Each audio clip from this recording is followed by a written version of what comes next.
राधे राधे। हरे कृष्णा। कैसे हो आप सभी लोग? आशा करती हूँ आप सभी मंगल में होगे, स्वस्थ होगे, अच्छे होगे।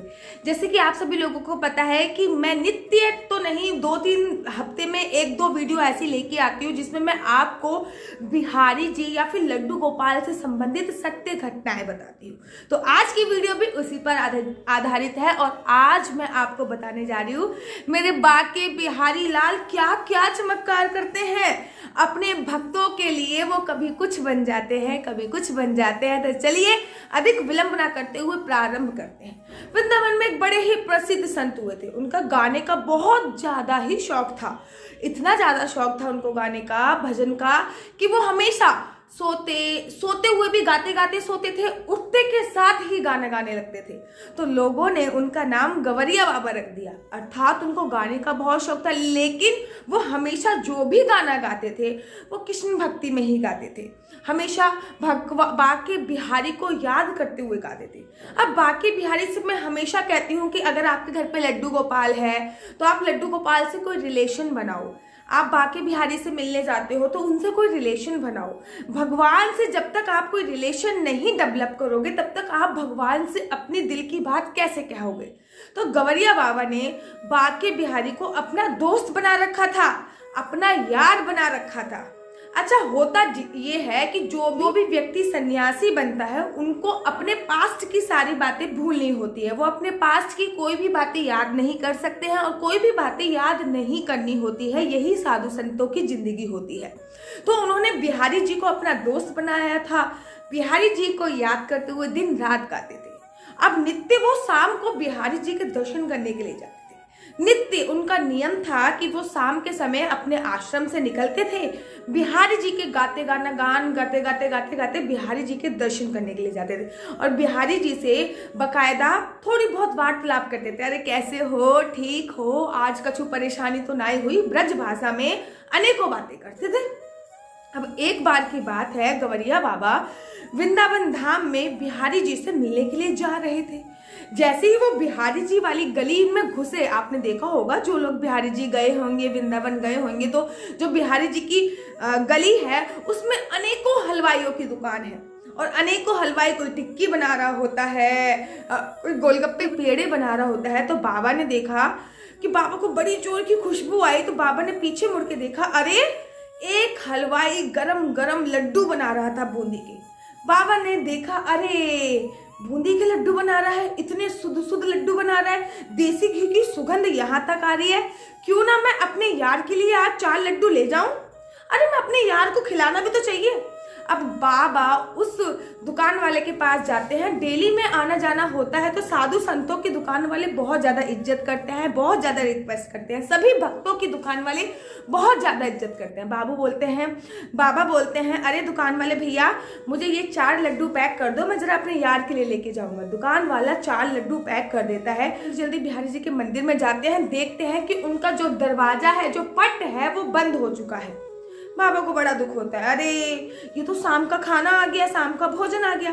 अब होता ये है कि शाम का भोग लगता है, उसके बाद बिहारी जी का जो पट है वो बंद कर दिया जाता है। आधे घंटे के लिए ये प्रोसीजर होता है। तो में टाइम इसका 7:45 से 8:15 तक होता है। सर्दियों में इसका टाइम होता है 8 बजे से लेकर 8:30 बजे तक का। बाबा थोड़े सा लेट हो जाते हैं, देखते हैं पट बंद हो गए, बिहारी जी तो अंदर खाना खा रहे होंगे। अब बाबा सोच में पड़ जाते हैं, अरे मैं तो अपने यार के लिए लड्डू लेके आया था, अब इन लड्डू का क्या करूंगा। तो बाबा अपना गमछा वहीं बिहारी जी के मंदिर में बिछाते हैं बिहारी जी के, और वहीं पे आंखें बंद करके अपनी माला झोली लेके बैठ जाते हैं और ध्यान करने लगते हैं। अब भोग समाप्त होने के तत्पश्चात पट खुलने का समय आता है। सभी गोस्वामी, सभी पंडित मिलकर पट खोलने की कोशिश करते हैं। जिसकी उस समय ड्यूटी होती है वो दरवाजा खोलने की, पट खोलने की कोशिश करते हैं, लेकिन अपना सारा ही परिश्रम लगा देते हैं, वो पट नहीं खोल पाते। गोस्वामी किसी और को भी बुलाते हैं, अरे भाई सुनियो जरा, ये दरवाजे पे पता नहीं आज क्या अटक गया है, पट खुल ही नहीं रहा है। बहुत देर हो गई, कम से कम 3-4 लोग मिलकर वो दरवाजा खोलने की कोशिश करते हैं, लेकिन वो दरवाजा खुल ही नहीं पाता। अब दूर बैठा एक संत ये सब चीजें देख रहा होता है। वो संत उस गोस्वामी जी के पास जाता है और बोलता है, रुको, वो देखो सामने देख रहे हो, वो गगरिया बाबा बैठे हुए हैं, जाके उनसे बोलो कि पट खोले। गोस्वामी जी कहते हैं चलो जाके बोल देते हैं। भाई आरती का समय हो गया, भक्त भी इंतजार कर रहे हैं, लाला को सुलाना भी है और लाला को इत्र की मालिश भी करानी है, सर्दी का समय है, लाला को ठंड लग जाएगी, अभी पट्टी नहीं खुले। गोस्वामी जी बाबा के पास जाते हैं और बाबा से बोलते हैं अरे बाबा ये तेरा लाला पागल हो गया हो क्या, तेरा लाला दरवाजा ही नहीं खोल रहा है। बाबा को कुछ नहीं सुनाई देता, बाबा अपने लगे रहते हैं भगवान की माला में, मंत्र जाप में। बाबा को वो स्पर्श करता है, हिलाता है, अरे बाबा सुन रहे हो क्या, ये अपने यार को समझाओ, आपका यार दरवाजा नहीं खोल रहा, पट नहीं खोल रहा है। जैसे ही वो बाबा को हिलाता है और बाबा जोर से जयकारे लगाते हैं, बोलो बाके बिहारी लाल की जय। जैसे ही बाबा जयकारे लगाते हैं और कहते हैं अरे खा गो खा गो खा गो खा गो। अरे गोस्वामी जी कहते क्या खा गो। बाबा कहते हैं कुछ नहीं, तुम जाके दरवाजा खोलो, अब दरवाजा खुल जाएगा। गोस्वामी जी जाते हैं, एक हाथ से दरवाजा पकड़ते हैं और देखते हैं कि दरवाजा खुल गया। गोस्वामी जी अचंभित हो जाते हैं, अरे यहाँ पे तो हम 3-4 गोस्वामी जी मिलकर दरवाजा खोल रहे थे लेकिन फिर भी दरवाजा नहीं खुला। बाबा ने ऐसा क्या कहा कि जाके दरवाजा खुल गया। देखते हैं कि बाके बिहारी जी के मुख पे बूंदी के लड्डू की कुछ छार लगी हुई है, बूंदी लगी हुई है, बूंदी के लड्डू की बूंदी लगी हुई है। अब गोस्वामी जी बोलते हैं अरे बाके बिहारी जी की लीला बाके बिहारी ही जाने, चलो आरती करते हैं।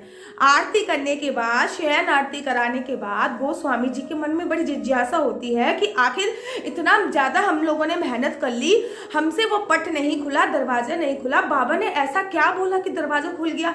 एक बार मैं बाबा से पूछूंगा जरूर। अगले दिन जब बाबा आते हैं तो गोस्वामी जी उनसे पूछते हैं अरे बाबा मुझे एक बात बताओ, कल पट कैसे खुला था। तो बाबा ने बोला अरे जब तुम पट खोल रहे थे तो लाला मेरा दोस्त, मेरा यार, मेरा बाके बिहारी, मेरा दिलदार मेरे पास आके लड्डू खा रहा था। तब गोस्वामी जी बोलते अच्छा अच्छा अच्छा, वो बूंदी के लड्डू उनके मुख पर लगे थे, वो आपके पास से खा रहा था। उन्होंने कहा मेरा यार मेरे साथ लड्डू खा रहा था, मैं उसके लिए लड्डू का प्रसाद लेके आया था। अपना भोजन करने के बाद मैंने कहा यार ये लड्डू खा लो, तो मेरे पास बाके बिहारी लड्डू खाने आए थे, और जब तक मेरे पास बाके बिहारी लड्डू खाने आए थे वो किसी कीमत पर भी दरवाजा कैसे खोल सकते थे। ठीक ऐसा ही हुआ, जब उन्होंने लड्डू खा लिया तब उन्होंने दरवाजा खोल दिया। ये है मेरे बाके बिहारी की लीला। कोई उनको दोस्त मानता है तो वो दोस्त बन जाते हैं, कोई उनको मित्र मानता है तो वो मित्र बन जाते हैं, कोई उनको बेटा मानता है तो वो बेटा बन जाते हैं। पहले भी मैं कथा सुना चुकी हूँ कि एक महात्मा का अंतिम संस्कार करने कैसे बाके बिहारी जी आए थे, बता चुकी हूँ। कोई मीरा ने उनको पति के रूप में माना तो वो उनके पति बन गए, बाबा ने गडरिया बाबा ने उनको दोस्त के रूप में माना तो वो दोस्त बन गए। कुछ लोगों को ये जो बातें हैं, ये जो चमत्कार है, ये जो कहानियां हैं, ये काल्पनिक लगती हैं क्योंकि वो मन की आंखों से नहीं देख पाते हैं। जिस दिन उनकी आंखों पे पड़ा हुआ ये मोह माया का और ये अहंकार का पर्दा हट जाएगा ना, उस दिन उनको मेरे बाके बिहारी लाल से प्यार हो जाएगा और वो प्रत्यक्ष अपने आप को वहां पे मंदिर में जाकर देखेंगे, मंदिर में जाके प्रत्यक्ष महसूस करेंगे कि जब बाके बिहारी जी से नेत्र मिलते हैं तो क्या नज़ारा होता है, जब बाके बिहारी जी के दर्शन होते हैं तो क्या बात होती है। आशा करती हूँ कि आपको मेरी वीडियो अच्छी लगती होगी। अगर आपको मेरी वीडियो पसंद आती है तो आप अपना यूट्यूब चैनल हरि बोल को लाइक शेयर सब्सक्राइब करना बिल्कुल भी मत भूलिए। तब तक के लिए मुझे दीजिए इजाजत। राधे राधे, जय श्री कृष्णा, हरि बोल।